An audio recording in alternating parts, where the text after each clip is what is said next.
நீர்வளம், நிலவளம், கார்வளம், கந்தல் வளம், சோலை வளம், சென்னல் வளம், பொன்வளங்கள் இப்படிப்பட்ட பல பல வளங்களும் நிறைந்த ஒரு நாடு என்று சொன்னால் எந்த நாடம்மா? சோற்றால் மழை கிடைக்கும் சோழவள நாடு என்று சொல்வார்கள். அந்த சோழவள நாட்டினுடைய பெருமை என்ன தெரியுமா?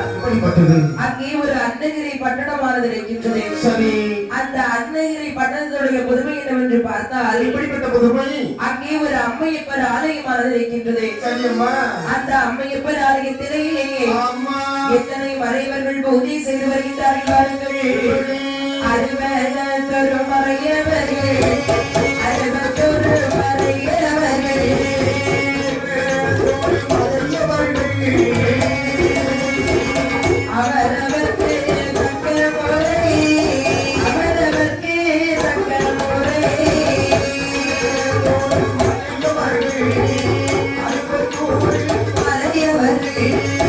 61 மறையவர்கள், அவரவர்க்கு தக்க முறை, அவரவர்க்கு தக்க முறை, மறையவர்கள், 61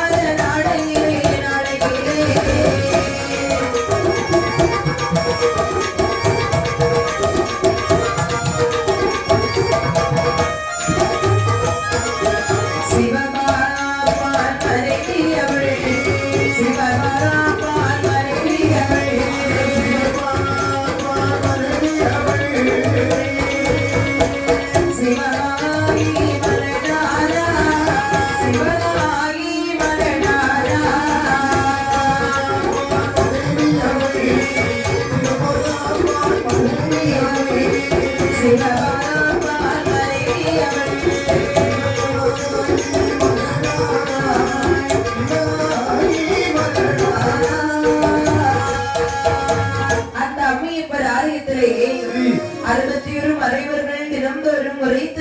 பூஜை செய்து வருகின்றார்கள். இதில் தலைமை மறைவராக இருக்கக்கூடியவரும் அதாவது சிவபாப்பான் என்று சொல்லக்கூடிய மறைவல், சிவ ஆகி என்று சொல்லக்கூடிய பெண்ணை மாலை மணமுடித்து கணவனும் மனைவியும் சந்தோஷமாக வாழ்ந்து வருகின்றார்கள். இப்படி வாழ்ந்து வரக்கூடிய ஆண்டவருடைய அருளினாலே அவர்களுக்கு அருமையான ஒரு ஆண் குழந்தை பிறக்கின்றது. பெற்றெடுத்த வாழ்வதற்கு வேலவன் என்று சொல்லக்கூடிய திருப்பதி சொல்லுகிறார். இப்படி அந்த அம்மையப்பர் ஆலயத்திலேயே மேலும் யார் வாழ்ந்து வருகிறார்கள் பாருங்கள். செப்பமுடனே சிவராமி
41 தாதி பெண்கள் நாட்டியம் ஆடி வருகின்றார்கள். அந்த 41 தாதி பெண்களுக்கும் தலைமை தாதி யார் தெரியுமா? அவள் தான் சிவகாமி. இந்த சிவகாமி தாதியானவள் வாழ்ந்து வந்தாலும் இவர்களுக்கு, அதாவது இவளுக்கு ஒரே ஒரு குறைதான். என்னமா குறை இருக்கிறது? குழந்தை இல்லாத காரணத்தினாலே பார்த்தால் இந்த சிவகாமியானவள் இப்ப ஆலயத்திலே வந்து பகவானை அனுதினமும் வேண்டி சொல்கின்றார். வேண்டுதல் வீண்பவான் என்பதற்கு இணங்க அப்படியே பகவானுடைய அருளினாலே அருமையான ஒரு ஆண் குழந்தையை பெற்றெடுக்கின்றாள். பெற்றெடுத்த குழந்தைக்கு திருமையில நட்டுவது சொல்லி திருநாம பெயரை சூட்டி விரும்பியாக வளர்த்து வரக்கூடிய வேளையிலே ஒரு பெண் குழந்தை வேண்டும் என்று சொல்லி மீண்டும் தவம் இருந்தாள்.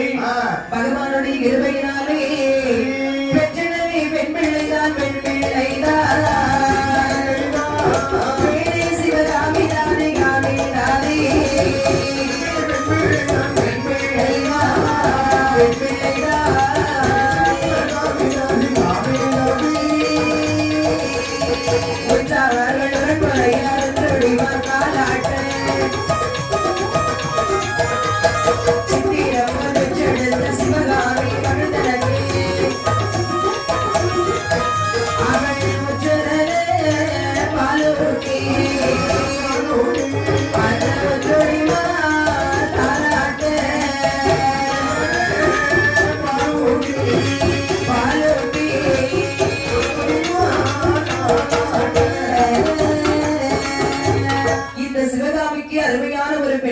பிறக்கின்றது.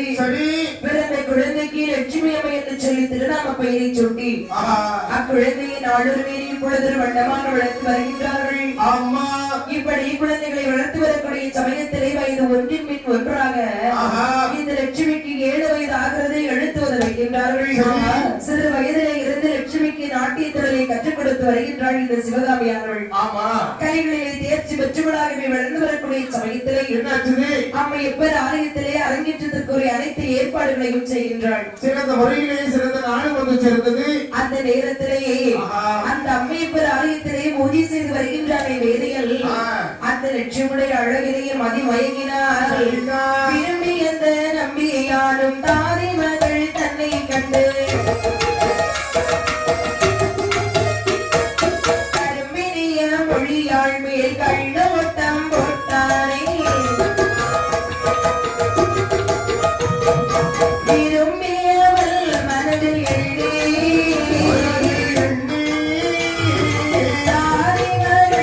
அருகில் வந்தார்.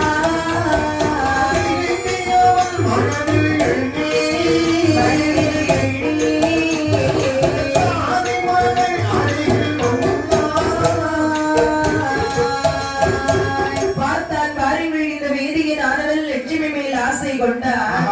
பகவானுக்கு கற்பூர தீபாவளை காண்பித்து விட்டு லட்சுமியுடைய முன்பிலே வந்தான் பாருங்கள். கற்பூரத்தினுடைய பட்டமுடனே இந்த லட்சுமியானவள் பன்மடங்கு அழகி பெற்றாள். அடையற்ற வரும்போது லட்சுமியுடைய பாதத்திலே விழுந்தான் இந்த வேதியினார்கள். அந்த நேரத்திலே இந்த லட்சுமியானவள் வேதியை அழைத்துக் கொண்டு வீட்டிற்கு வரும்போது பார்த்தாள் இந்த சிவகாமி பெண்குடியானவள் வீட்டில் வர கண்டாளே, வீட்டில் வர கண்டாளே,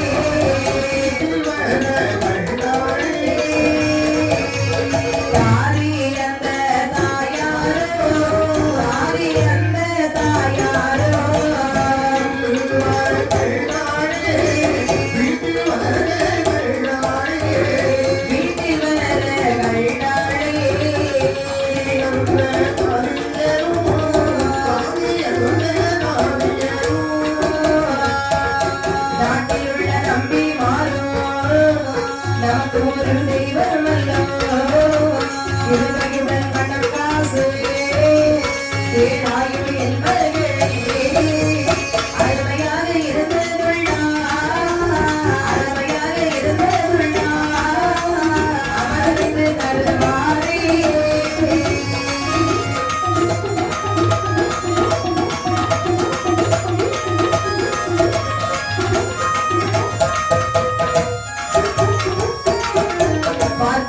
சிவகாமியானவள் மதுரைக்குள்ளே நிற்கின்றாள். எப்படி இந்த வேதியனும் ஒரு பெரிய செல்வந்தல். ஆமா இவரிடத்தில் இருக்கக்கூடிய பொன்னையும் பொருளையும் கொடு என்று கொடுத்தால் உடனே கொடுத்து விடுவான். இருந்தாலும் ஆனாலும் கொஞ்சம் கொஞ்சமாக கொடுப்பான். நம்மளையும் தரக்குறவா நினைப்பான். ஆனால் இவரை எப்படியாவது கைவசப்படுத்தி விட வேண்டும் என்று சொல்லி சரி எப்படிப்பட்ட கைவச மருந்துகளை எல்லாம் சேகரிக்கிறார் தெரியுமா? அப்படிமா ஆடையொட்டி விட்டடரை அறியபடி சேலையொட்டி வேடையொற்ற கருங்காகம் வித்துடனே வித்தாந்தல் அவை பாடு பட்ட மருந்தை எல்லாம் சிறு காட்டில் வைத்து ஊட்டினாரே.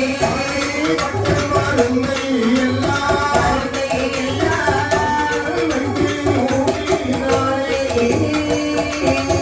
ஆடையொட்டி பித்தொடரை அறியபடி சேலையொட்டி வேடையொற்ற கருங்காகம் வித்திரனை வித்தாந்தல் இப்படிப்பட்ட மருந்துகளை எல்லாம் ஒன்றாகவே எடுத்து உருளையை வைத்து மை போல அரைத்து சிறு சிறு உருளைகளாகவே உருட்டி தமிழும் வாழையிலை வைத்து நிழலை உலர்த்தி வெற்றிலை பாக்கோடு சேர்த்து அந்த லட்சுமி கையிலை கொடுத்தாள் பாருங்கள்.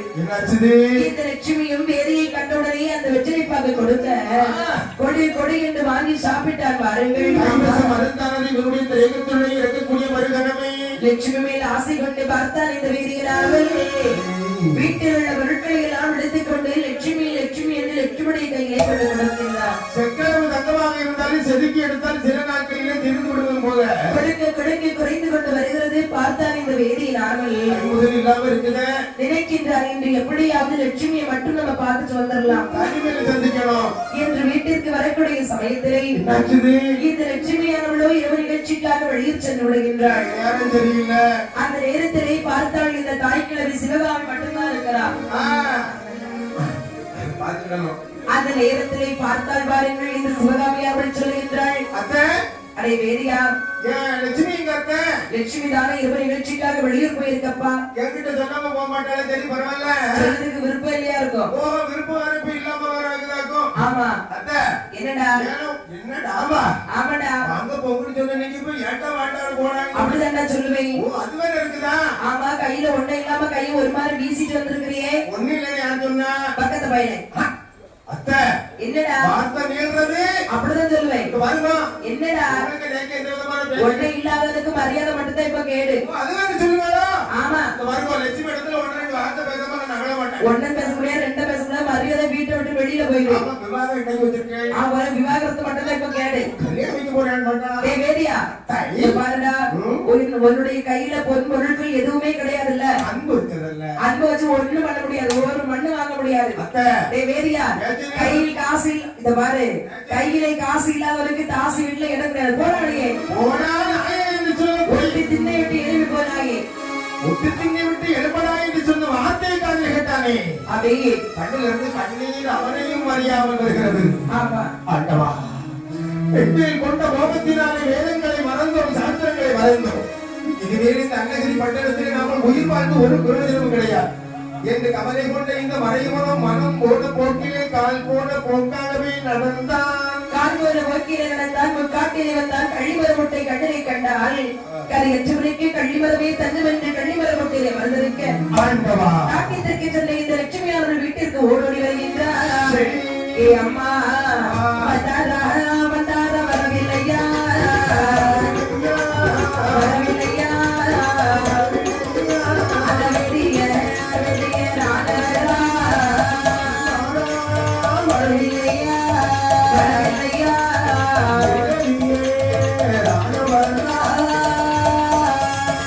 என்ன செய் நாயகனா நாயகனா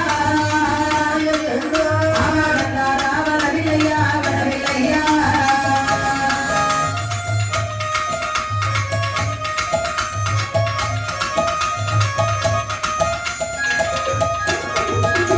பார்த்தாள் இந்த லட்சுமியானவள் வீட்டிற்கு ஓடோடி வருகின்றாள். பார்த்தாள் இந்த சிவகாமியானவள் சொல்லுகின்றாள், லட்சுமி அம்மா வேறு என்ன இனி மறந்துரு. என்ன அம்மா அப்படி ஒரு கொசுபிடி வார்த்தை சொல்றீங்க? பாரு கையில காசு இல்லாம வந்தா போடா வெளியே வெளியே விரட்டி விட்டுட்டேன். அவங்க கிட்ட இருந்து எவ்வளவு வாங்கி சாப்பிட்டீங்க? அவன் போய் எத்தனை பேர் செத்துருப்பான். சும்மா இருடி பாருங்க, என்ன என்ன அவர் இல்லாத வீட்டுல நான் ஒரு நிமிடம் கூட இருக்க மாட்டேன். அப்பா அவன் கூட போயிரு சென்று வருகிறேனே. பேரு என்ன? வீட்டை விட்டு வெளியே சாடி வருகின்றாள் அல்லவா? அந்த வேதியை நடந்து தடத்தோடு நடந்து நடந்து வேதியினுடைய அருகாமையை வருகின்றாள். முக்க நிறைந்த முக்காட்டில் வந்து சேர்ந்தாள். சுவாமி, இந்த அருள்பெரும் காலத்திலே வந்து அமர்ந்திருக்கின்றீர்களே, தாங்கள் இங்கு வந்து அமர்வதற்கு என்ன நடந்து விட்டது சுவாமி? மறுபடியும் நோக்கு நேக்கையும் எந்த விதமான ஜபதம் கிடையாது, ஒட்டு கிடையாது, உடம்பு கிடையாது, போய் நடக்கும் சுவாமி.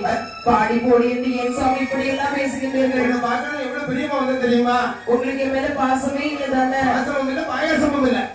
மறுபடி சமயத்துல நோக்கு அம்மா சொன்னாலே ஒரு ரெண்டு வார்த்தை உனக்காக உன் அன்புக்காக ஒன்னு ரெண்டு நாள் பொறுத்துட்டேன்டி. இப்ப ரொம்ப ஓவரா பேச ஆரம்பிச்சுட்டா எனக்கு வாழவே பிடிக்காம வந்திருக்கிறேன் சுவாமி. செத்தவரை ராஜ சுவாமி, நம்ம ரெண்டு பேரும் சேர்ந்து ஒண்ணா வாழலாம். ஆறாத்துல போய் வாழ சொல்றேன். நம்ம வீட்டுக்கு போவோம். வாடகைக்கு வீடு எடுத்துட்டு போவோம். நல்ல கதையா இருக்குதுடி. தாசி குலத்தில் பிறந்த உனக்கு நல்ல வார்த்தைங்கிறது வாயில வருமா? இது பாருங்க, பாரு.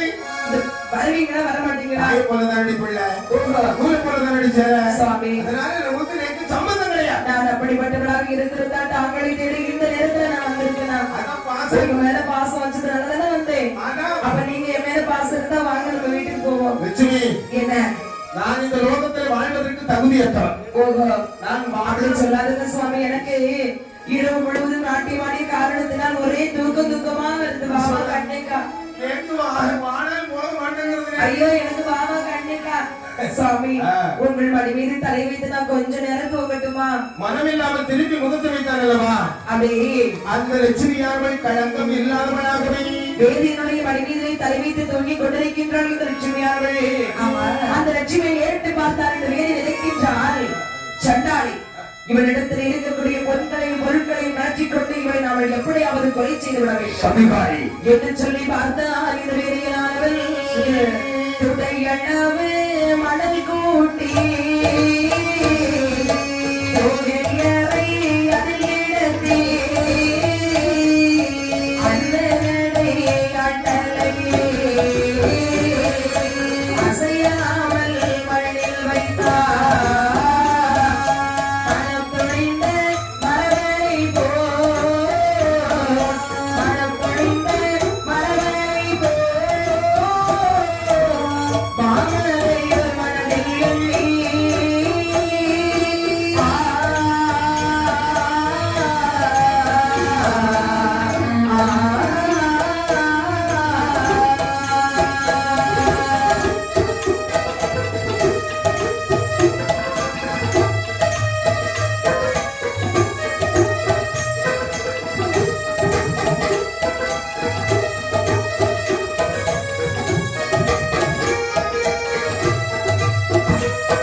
சுற்றுமுற்றும் பார்க்கின்றார். யாராவது வருகின்றார்களா என்று யாருமே வரவில்லையே. ஒரு பெரிய வைரம் வாய்ந்த கல்லை கண்டனை கண்டால் அந்த தூக்க முடியாத அரும்பெரும் காரணத்திலே கல்லை எடுத்து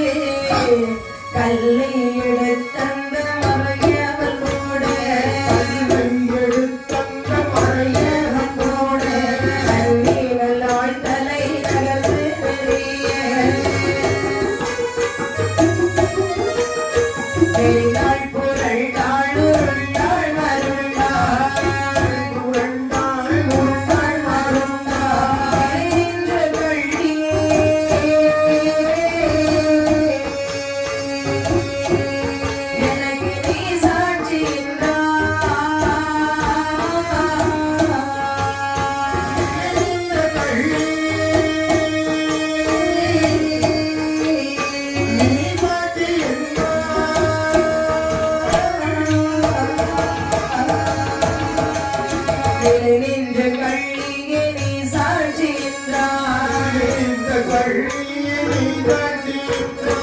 நெறிநாள் புரள் நாளுருள் நாள்வருள்ளாய்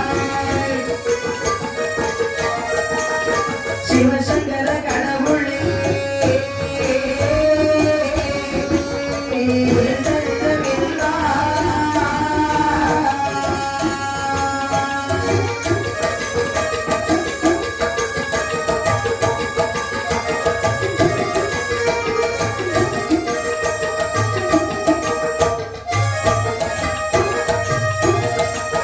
தலையாத தலையது மூளையது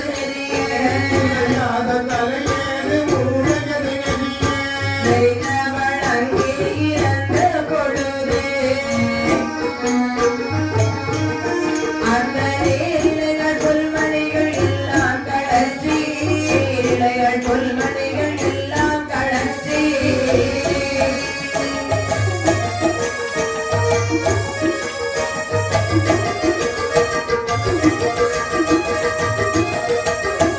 அந்த தூக்க முடியாத பெரும் பாராங்கல்லை எடுத்து கள்ளம் கவனமில்லாத லட்சுமி தலையிலே எறிந்தார். சாகும் தருவாயிலே கட்டளைத்து பார்த்தாள் இந்த லட்சுமியானவள்.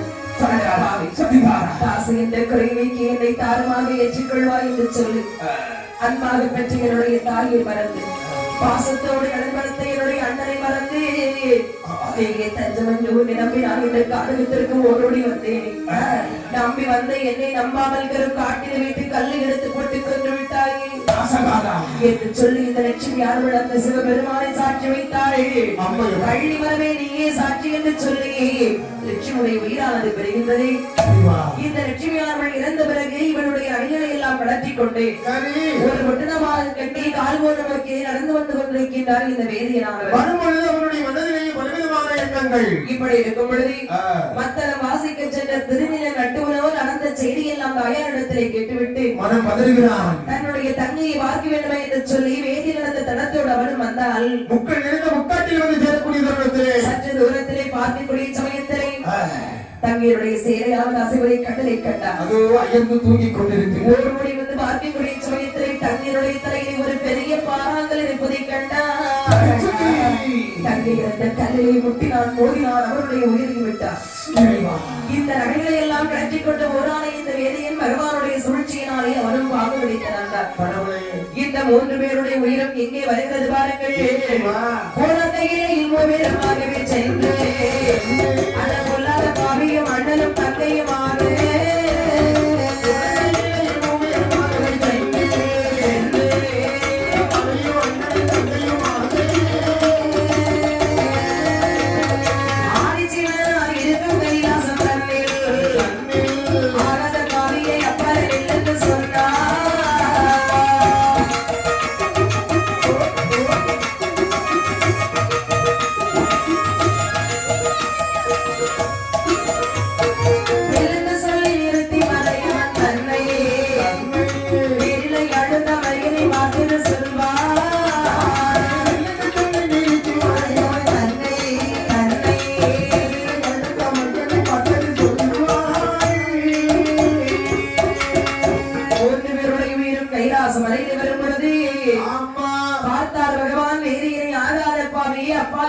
சொல்லி கோட்டைக்கு அப்பாலே நடத்தி விட்டார். குழந்தைகள் இருவரையும் அருகாக அழைத்தார். அம்மா சுவாமி இளம் வயதிலே சிவலோக பதவி அடைந்தீர்களா? இந்த சொற்பலோக பதவி பேருலோக பதவி நான் உங்களுக்காக தருகிறேன். சுவாமி எனக்கு ஒரு பதவி வேண்டாம். அதாவது 20 பாவி. ஆமா இந்த சண்டாள பாவி நம்பி நான் காரியத்திற்கு வந்தேன். நம்ம சாமி இல்ல.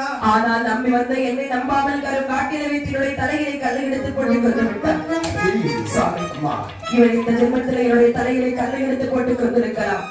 நான் மறுபிறவி விழுந்து இவனை என்னுடைய கையாலே நான் பழிக்கு பழி வாங்க வேண்டும் சுவாமி. அதற்காக ஆகையினாலே நானும் என் அண்ணனும் ஒரே தாயின் வயிற்றில் ஒரே சூரியன் மறுபடியும் அண்ணன் தந்தையாக பிறக்க வேண்டும். இருவரையும் கையாளத்திலே கையமர்த்தினாரே பகவான். அப்படியே பூர்வ ராஜ்யத்திலே மறுபடியும் இவர்களுக்கு மறுபிறவி கொடுக்க வேண்டும் என்று சோழனுக்கு பிள்ளையாகவே இவர்கள் 2 பேரையும் பிறவி செய்கின்றார்கள்.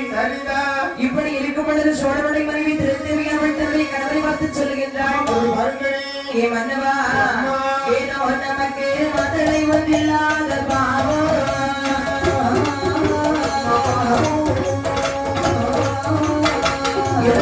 இருந்தால் இனி சடங்காரது செய்வார்.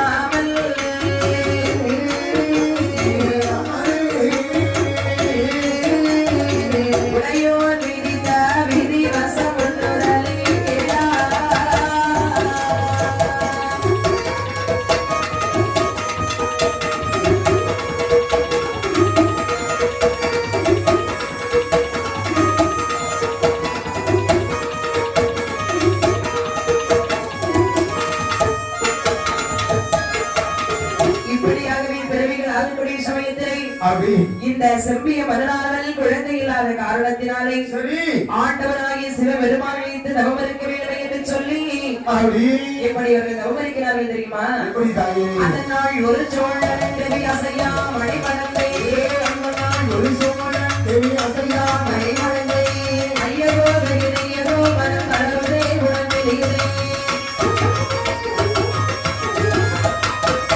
எந்த நாளிலும் முடியாத முயற்சி பொறுத்திடவே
தேவி திகைத்து அழுதிடுவாள்.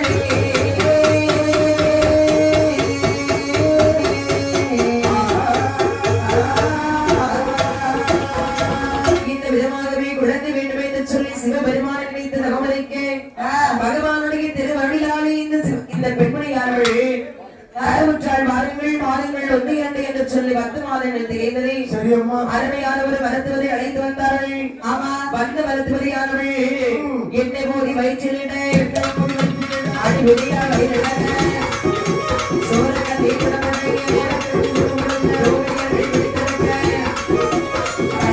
தேவனமுடைய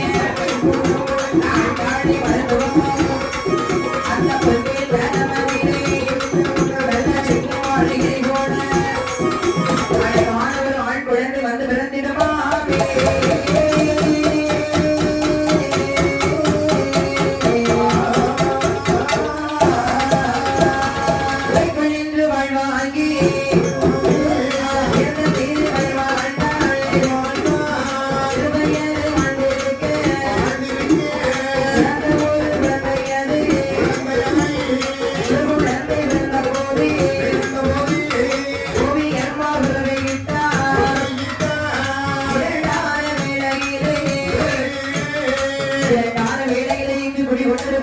தாயாகி இசைக்கியமை வந்து பிறந்திடுவாள்.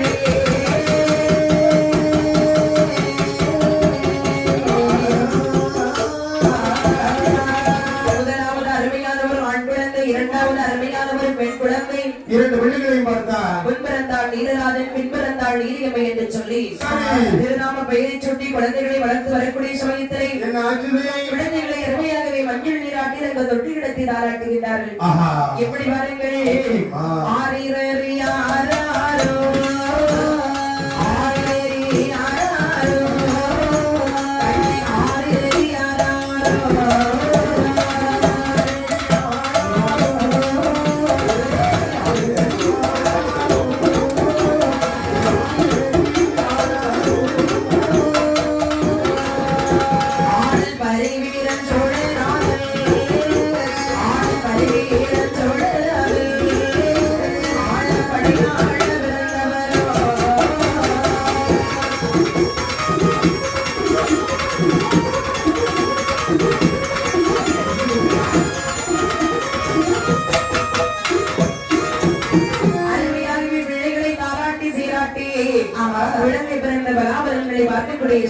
இல்லை. சரி.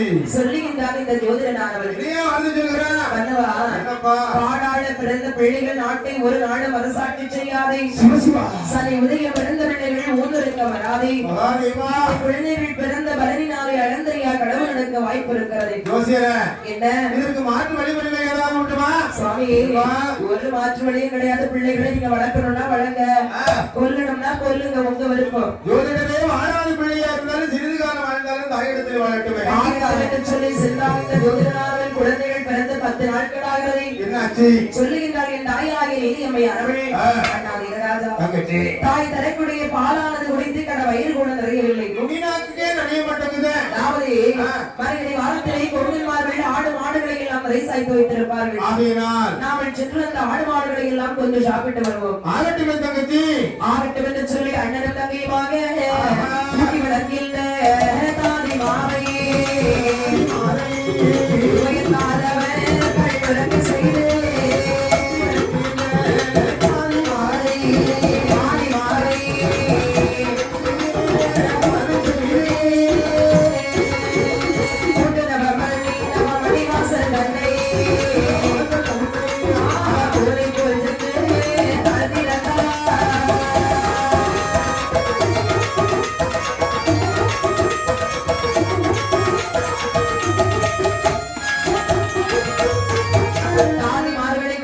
செய்துவிட்டு இரண்டு பேரும் ஒரே போல் வடிவத்தை எடுத்து ஆடு மாடு நரைகளிலே வைத்து ஆடு மாடுகள் எல்லாம் அடித்துக் கொண்டு சாப்பிடுகின்றார்கள். சாப்பிட்டு விட்டு பல நாட்களாகவே தொட்டிலை விடுத்து தொங்கிக் கொண்டிருக்கக்கூடிய சமயத்திலே ஒரு நாளில் இடத்திலே பார்த்தால் பார்க்க இந்த கோகன்மார்கள் எல்லாம் ஆடு மாடுகளை காணாமல் மன்னனிடத்திலே வந்து சொல்ல இந்த மன்னனானவன் தலையாரிமார்களை எல்லாம் அழைத்துக் கொண்டு இன்று இரவு முழுவதும் காவலிருந்து களவு செய்த கிழவரை கண்டுபிடித்து வாருங்கள் என்று சொன்னவுடனே அப்படி இந்த கோகன் மார்கள் காவல் இருக்க அழைத்தால் என் தாயாகிய நிலையமையானவள் காத்திருப்பதறியாமல்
என்பதை அறிந்து மன்னவன் இடத்திலே வந்து சொன்னவுடனே பார்த்தால் இந்த மதனானவர்கள் இனிமேல் 2 பிள்ளைகளை நாட்டில் வைக்க கூடாது, காட்டிலே கொண்டு போட வேண்டும் என்று சொல்லி 2 பிள்ளைகளையும் முக்காட்டிலே கொண்டு போட சொன்னார்கள். சேவல் மார்கள் 2 குழந்தைகளையும் கையிலே எடுத்துக்கொண்டு எடுத்து திருச்சோழ நாடு கடந்து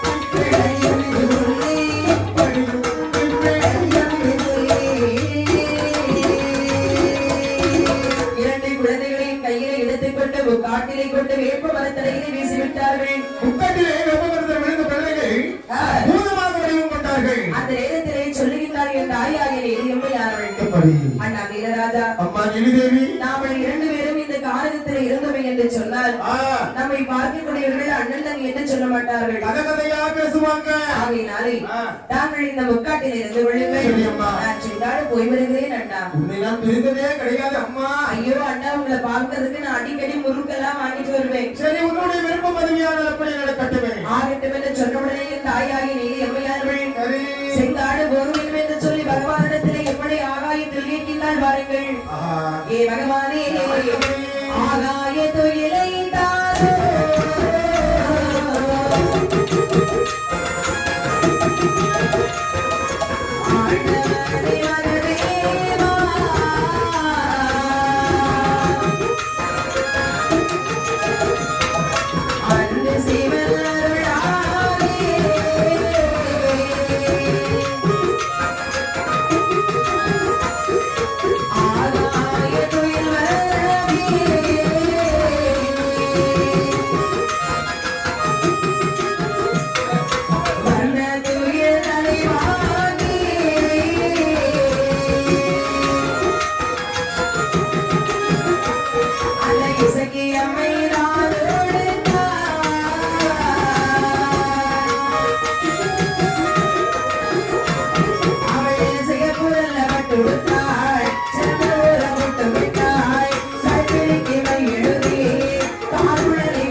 செங்காடு போய் வருகின்ற என்று சொல்லி செங்காட்டிலே கொலுவாக வந்திருக்க ஆமா இன்று வேப்பமரத்தலையில இருந்த வீரராஜன் ஆடு மாடுகளை எல்லாம் கொண்டு வைத்து சாப்பிட்டு வரும் பொழுது ஒரு நாளை தினத்திலே ஐயனுடைய ஆலயத்திலே பூஜை செய்ய வருகின்றார் ஒரு வேதியன். இந்த மறைவனை கண்டால் ஆத்திரம் வந்தது இவனுக்கு. வேதியனை கட்டுடலை துரத்துகின்றான். வேதியன் ஐயனுடைய ஆலயத்திலே சென்று விழுந்தால் அந்த நேரத்திலே வாழ்ந்தார் இந்த ஐயனாரோடு முன்னோதர பூதத்தை விட்டு இந்த நீலநாதனை கொண்டு விட்டார். நீலனுடைய உயிரானது பக்கத்தில் இருந்த வேப்ப மரத்தில் வளைந்தது. பார்த்தார்கள் பழகிநல்லூர் கரையாளமார்கள் எல்லாம் இலங்கப்புரை வெட்ட வேண்டும் என்று சொல்லி அந்த வேப்ப மரத்தை வேரோடு அறுந்து கொண்டு வந்தார்கள். இலங்கப்புரை கட்டி முடித்தார்கள். இதை அதிகாரியின் தாயாகி சக்கியமையானவள் அண்ணனை பார்க்க வேண்டும் என்று சொல்லி எப்படி வருகின்றால் பாருங்கள்.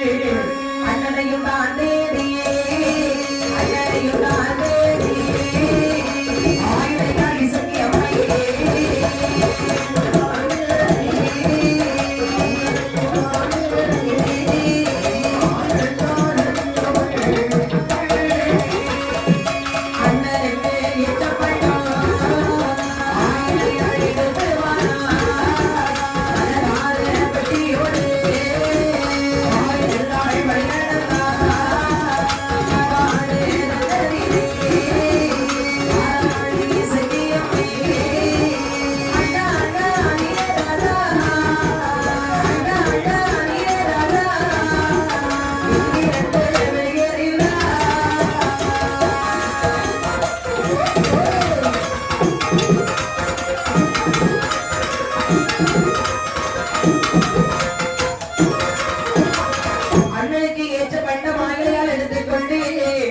முக்காட்டிலே வரும்பொழுது அண்ணன் அந்த செய்தியை காதலி கேட்டார். என் தாயாகி சக்கியமையானவள் என் அண்ணனை கொண்டு அவருடைய இந்த வேப்ப மரத்தை வெட்டி சென்றாரே பழகி ஊரார். பழகி ஊரை அழிப்பேன் பகடனரை ஓட வைப்பேன் என்று சொல்லி என் தாயாகி சக்கியமையானவள் நெஞ்சி தட்டி சபதமிட்டார்.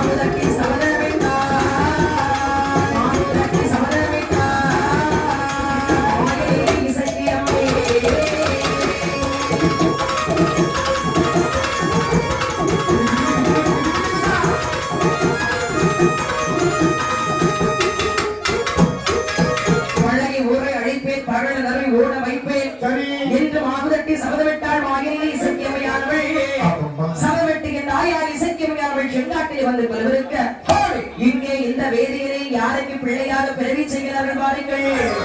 பெண்ணுலகம் அதில் சேர்ந்த வேதியன் என்றும் ஒரு காவேரி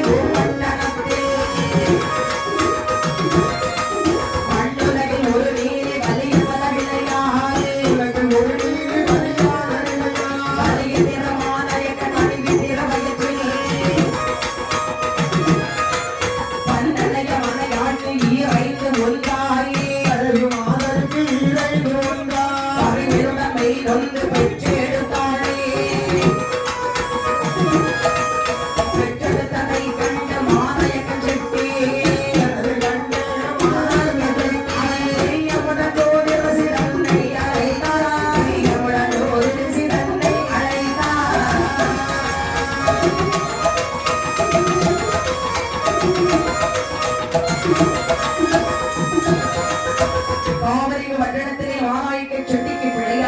சரி. இந்த வேலையை பிறவி செய்தார்கள்.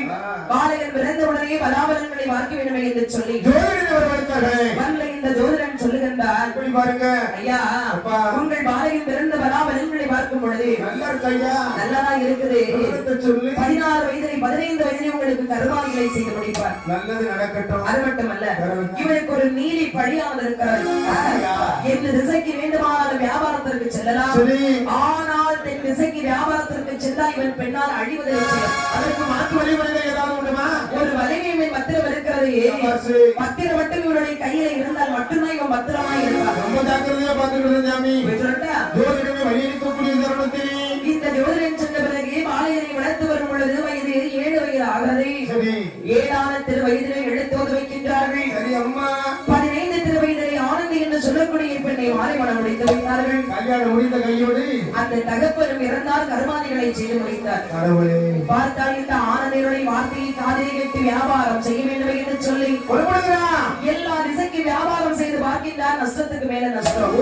பிரயோஜனம் இல்லாம போச்சுடா. தென் திசைக்கு வியாபாரம் செய்ய வேண்டும் என்று சொல்லி கசப்பு வகைகளை எல்லாம் எடுத்துக் கொண்டிருந்த ஆனந்தன் செட்டியானவன் வீட்டை விட்டு வெளியே வருகின்றார். வல்லது கால் எடுத்து வைக்க வாசல் நடை தட்டிடுமா.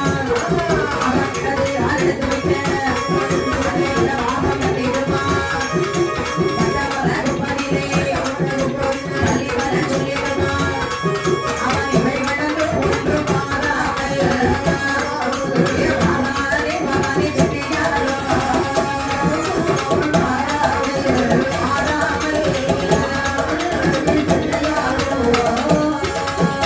சகலங்களை எல்லாம் பார்க்க அதையில்லாத செட்டியார்கள் தென் திசைக்கு வரக்கூடிய சமயத்திலே பார்த்தால் என் தாயார் இசைக்கமையார்கள்.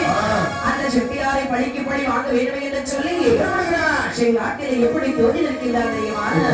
தோன்றி நின்றாள் இசைக்கு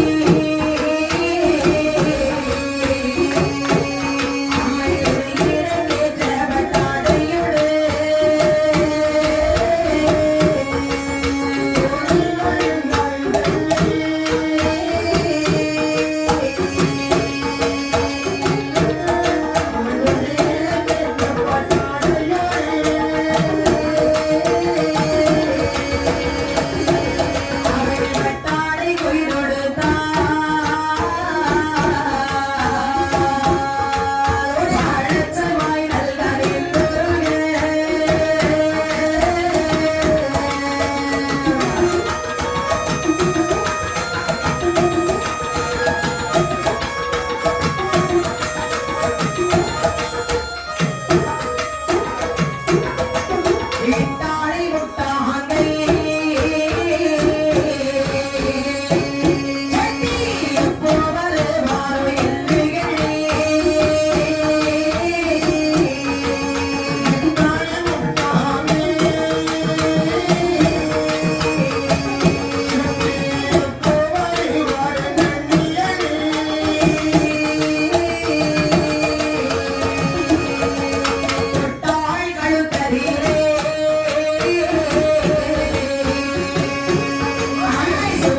அந்த செட்டியாருடைய ஒன்பதிலே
செட்டியாரே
போட்டு கொண்டானை கள்ளிமரமோடு பக்கத்திலே வருகின்றாள். விரட்டிட்டு வந்துட்டா. வந்தாள் என் தாயாகி செய்கிறவள் கள்ளி கொப்பை சாட்சி வைத்தாள். எடுத்தாள் முடித்தாள் அவள் எடுப்பதிலே வைத்தாள். எடுத்தாள் முடித்தாள் அவள் எடுப்பதிலே வைத்தாள். கள்ளிகை பிள்ளையாக்கி பிள்ளையாக்கிய மாயை சக்தி கண்ணியமாய் ஒரு ஆண்பிள்ளையாகி கண்ணியமாய் ஒரு ஆண்பிள்ளையாகி ஆண்பிள்ளையாகி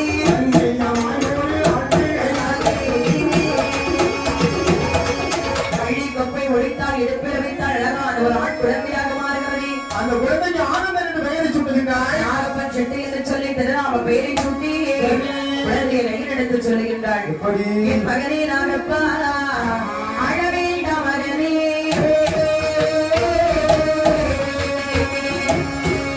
நாகப்பா செட்டி கள்ளே ஓடிவா ஒரு அப்பாதலை வேடி அடிவேடி அழவேண்ட மகனே அழவேண்ட மகனே. அப்பா. செட்டி கள்ளே அழவேண்ட மகனே.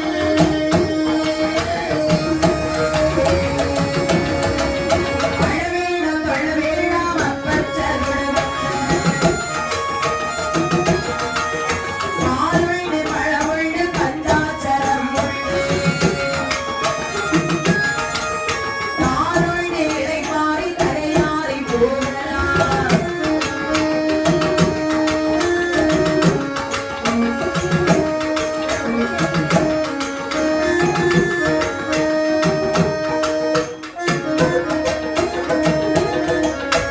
பிள்ளை முகமாரோ செட்டியாரே மச்சாரே பிள்ளை முகமாரோ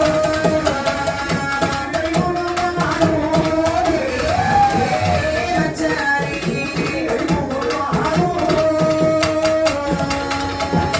பிள்ளை முகமாராமன் செட்டாய் பாராமன் ஐயா கள்ளி நடக்க மனமான செட்டி செட்டியாரே மச்சாரே அடியே பிள்ளை உனக்கேடி கள்ளி கள்ளி ஒரு காட்டை கள்ளி பிள்ளை உனக்கேடி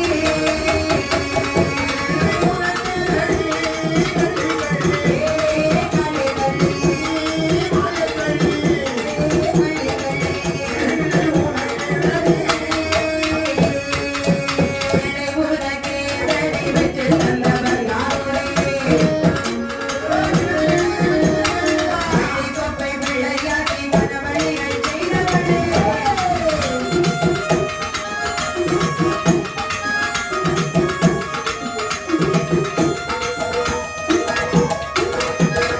என் தாயாகி சக்கியமையானவள் ஒக்கரையில் பிள்ளை வைத்து அந்த செட்டியாரை வார்த்தைக்கூடிய சமயத்திலே சொல்லுகின்றார். இந்த ஆனந்த செட்டியானவள் கள்ளி பிள்ளை என்று சொன்ன உடனே பார்த்தால் என் தாயாகி சக்கியமையானவள் கள்ளி கள்ளி என்று சொன்ன செட்டியாரே நம்முடையவள் நான் அல்லவோ செட்டியாரே செட்டியாரே மச்சானே. பிள்ளை நல்ல பெண் பிள்ளை பிள்ளையாயோ வேதனைக்கு கட்டாதையோ செட்டியாரே